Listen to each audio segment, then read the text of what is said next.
बेळगावपासून 18-20 kilometre अंतरावरती असणाऱ्या येळ्ळूर गावाच्या शेजारी असणारा हा राजहंसगड. येळ्ळूरगड म्हणूनही ओळख असलेल्या या गडाचा वापर मराठा साम्राज्याच्या काळात बेळगाव, गोवा आणि कारवारकडे जाणाऱ्या मार्गावर लक्ष ठेवण्यासाठी एक वॉच टॉवर किंवा टेहाळणी किल्ला म्हणूनही केला जायचा.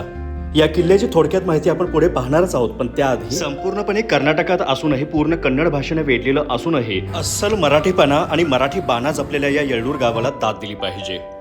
अतिशय निसर्गरम्य असा हा परिसर आहे आणि इथून पुढे जाताना जो रस्ता आहे तोही खूप सुंदर आहे. या गडाकडे जाताना राजहंस गडाकडे गडावर प्रवेश करण्यासाठी गोमुखी रचनेचा दरवाजा असून आत गेल्यावर प्राचीन सिद्धेश्वर मंदिर, पाण्याचा टाका आणि आत्ता जो बांधलेला छत्रपती शिवाजी महाराजांचा भव्य असा पुतळा आपल्याला पाहायला मिळतो.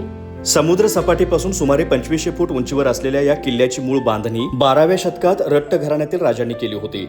त्यानंतरच्या काळात विजापूरच्या आदिलशाहीतील सरदार असद खान लारी यांनी या किल्ल्याचं दगडी बांधकाम करून त्याला सध्याचं स्वरूप दिलं. मित्रांनो, गडाचा विस्तार लहान असला तरी तटबंदी आणि बुरुज आजही सुस्थितीत आहेत आणि खरंच आपल्या दैदिप्यमान इतिहासाचा हा ठेवा आपण आवर्जून पाहायला हवा. तुम्हालाही या गडाची इतर काही माहिती असल्यास किंवा कर्नाटकातील इतर किल्ल्यांची सुद्धा माहिती असल्यास आवर्जून कमेंट करा. धन्यवाद.